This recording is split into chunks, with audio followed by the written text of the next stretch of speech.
Hello everyone, Ted Clayton here. In this video, what I'm going to be doing is sharing a theory that I have as to why most short men get rejected by women in the modern world. And it is a theory that I call the Bermuda Triangle. Upon observation, deduction, and analyzation, I found these same three characteristics over and over again. I started to see the pattern.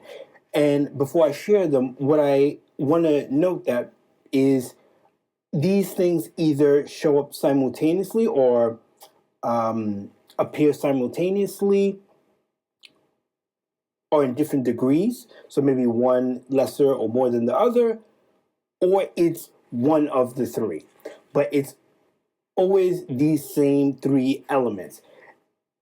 And I think most people can agree to this, or at least this is the sentiment that I got when seeing this kind of response from women in terms of rejection.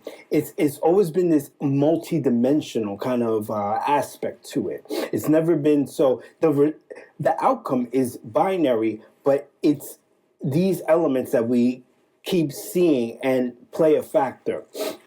Now, what are they? Number one, so again, if we look at this triangle, is sexual dimorphism, dwarfism, and moral failure. Now, let's start with sexual dimorphism. Here is a definition from Wikipedia. It says, sexual dimorphism is the condition where the sexes of the same species exhibit different characteristics, particularly characteristics not directly involved in reproduction. The condition occurs in most animals and some plants. Here's another definition from Google. This looks like Oxford Dictionary. Distinct difference in size or appearance between the sexes of an animal, in addition to difference between the sexual organs themselves. Now, in short, what that means, I think most people got the idea, is with men, height would be synonymous per se with dominance, and that can translate to being more, not alpha, but being more of a protector. Then with women, we have women that will have bigger breasts, will have bigger hips, and that is indicative or would be indicative of child rearing, which then that could be further translated into reproduction or furthering, expanding the village or whatnot. Again, if we use very caveman terms, in layman's terms. Okay, so now we have dwarfism. Now, this is something that I made a video about. It's a video where the YouTube channel AMS, he brings out this dwarf, a legitimate dwarf, but then the video is titled "Short Men Can Get Played Too." So what I started to notice, and I've seen this a few times, is where people would think that just because someone is a certain height, that means they're a dwarf. And then once you hear the word dwarf, that then makes the connection of a medical condition.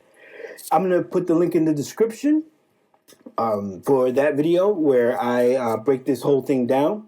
But the thing is, to put it simply, if people look at someone and think that they basically have a disorder, then it's kind of natural for people not to want to be intimate with them because, again, if we use layman's terms, a caveman kind of mindset, they're defective, so we can't reproduce them and expand the village. But let me just share one thing here. This is something this you can find in Wikipedia. The term is achondroplastia. Okay, now it reads, achondroplastia is a genetic disorder whose primary feature is dwarfism.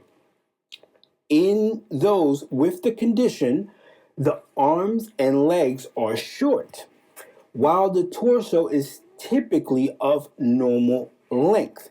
Those affected have an average adult height of 131 centimeters, 4 feet 4 inches for males, and 123 centimeters, 4 feet for females.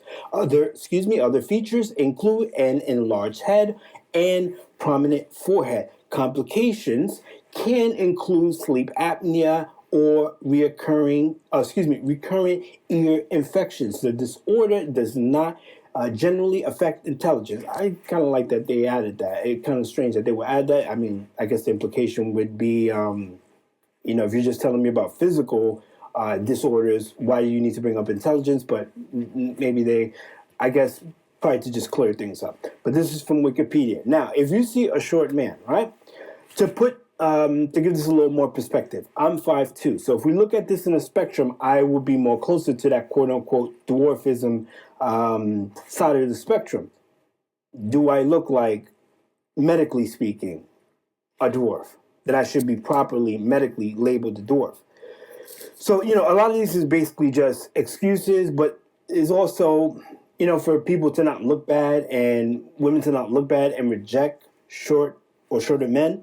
But then I will also go to the extent of saying that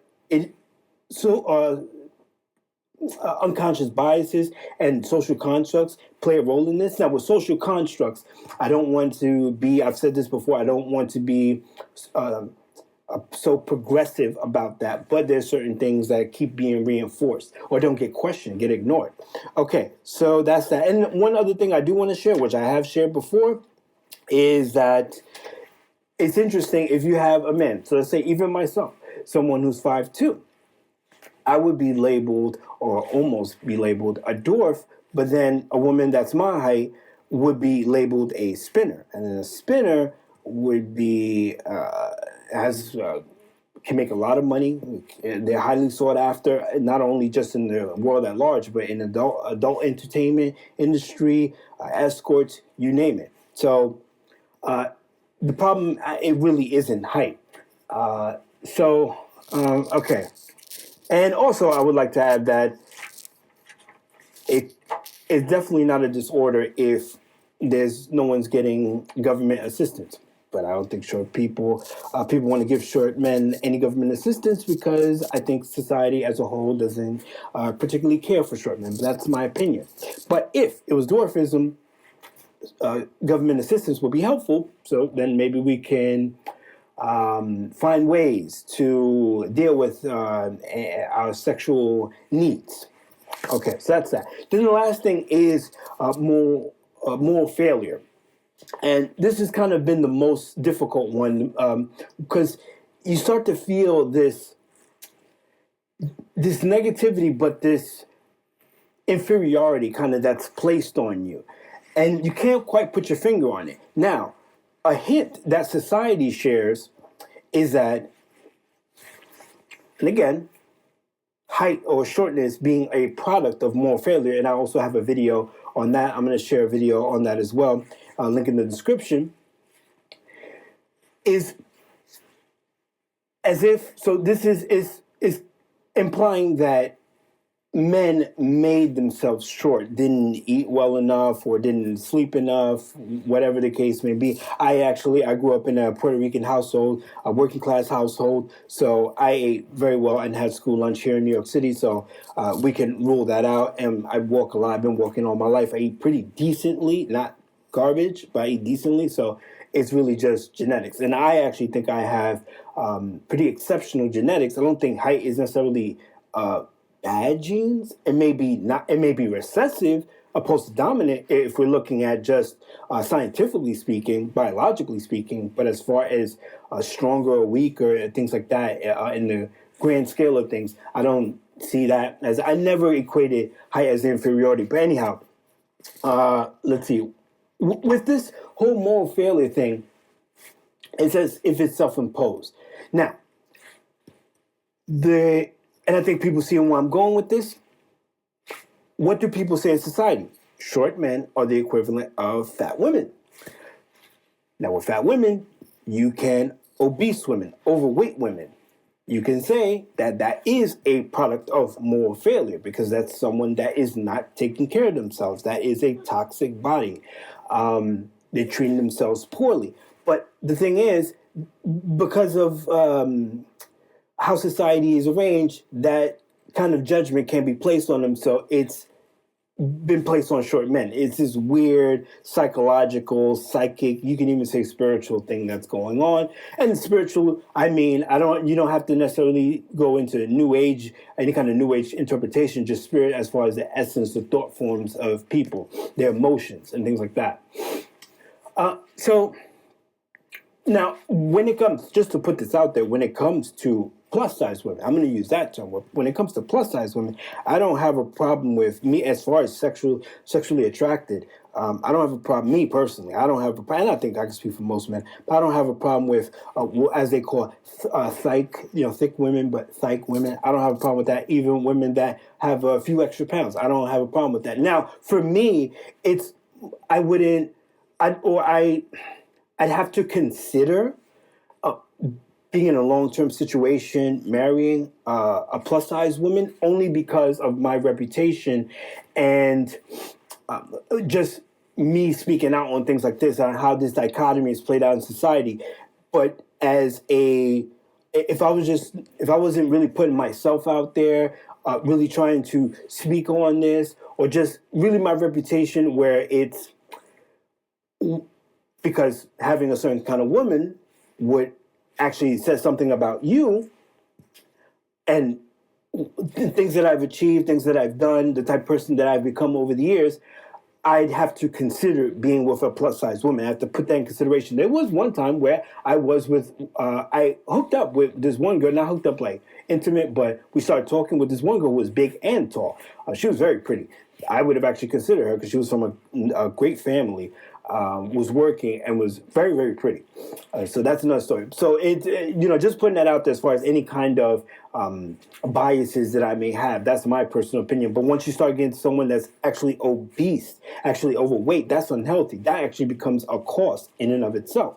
So, but that's moral failure, objectively speaking, not height. So that, it's just this weird thing. And, over time, now, here's the thing. Over time, I'm just, I'm getting older. I'm a early millennial, so I just block that stuff out. I mean, yeah, it does hurt, of course, but I can, after, whatever episode I go through, it's already forgotten. It's just, and I'll probably make a video. But here's one quick thing with the, and again, the Bermuda Triangle: sexual dimorphism, dwarfism, and moral failure. These are the three things that short men are going to be mostly dealing with as you go lower into closer to the threshold. So with the last thing, with moral failure, here's just an interesting point that I want to share. One is, if people think this way, right? Because what I've seen in society, unfortunate, it's one of these things that we have to evolve out of, maybe even not, but if you have some understanding, you can navigate a little better. There's things in society where people may see certain characteristics and people have a certain judgment. So, for example, if people have a stutter, they think that they're less intelligent, but it's just that it's a motor function. It's not their intelligence.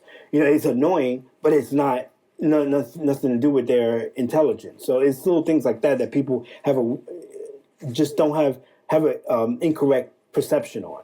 Again, it could be annoying, but it being something that'll make the person inferior, that's a different story. That's something that needs to be reevaluated. But here's the thing. If we take in that position, this is something that I would ask just the people at large. One is, or just put out there, right? If you're looking at me and think it's a product of moral failure, and then you see people laughing at you, right? One, I don't know you.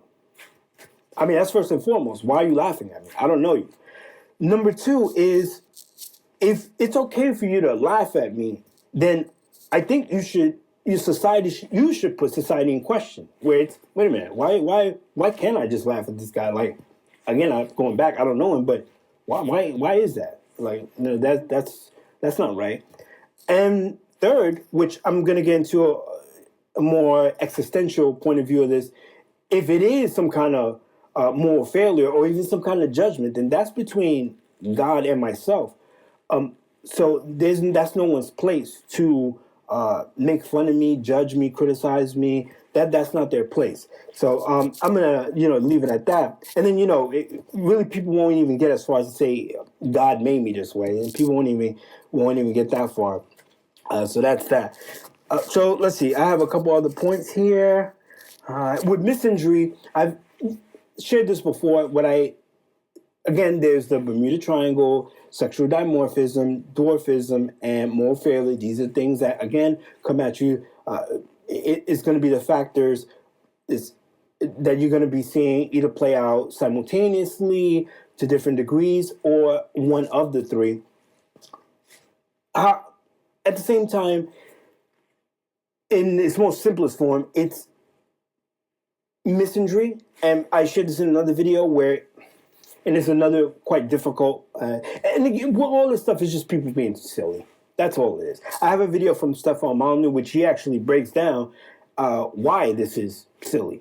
He gives a philosophical, economic, and psychological point of view from this whole thing. And if anybody is familiar with Stefan Molyneux, if he says it's silly, then it's silly. There's some things that you can agree or disagree with, but for the most part, if you know him, you're familiar with his work, if he broke down something, then that's probably what it is.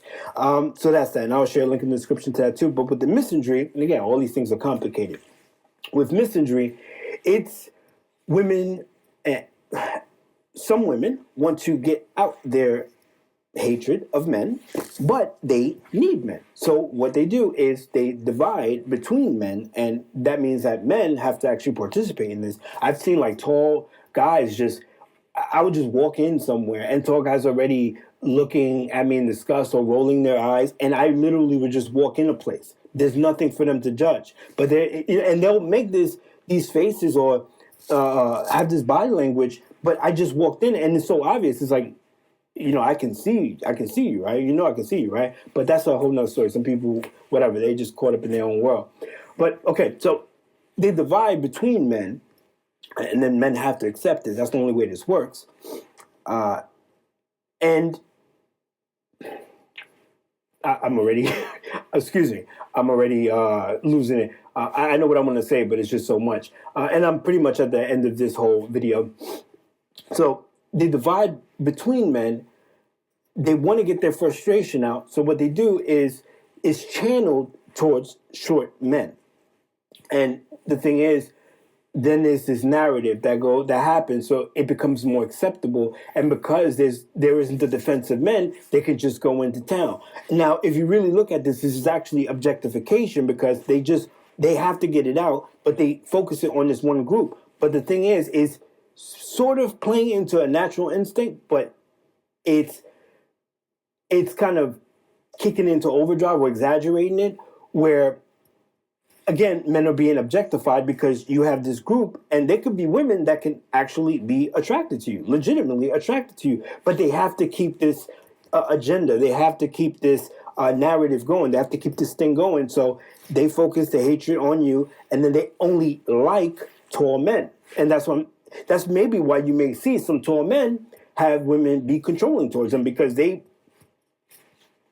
want you to be someone you're not, but they need a man. So they try to control you. I hope that makes sense. So again, that's more objectification. A woman may just not like you, may not really like you if you're tall. And a woman may like you if you're short, but she has to keep the narrative going. She has to get that misinjury out of her system. So that's that. There's really not much for me to share. That was really it. So again, the Bermuda Triangle is sexual dimorphism, dwarfism, and moral failure. I almost forgot that one.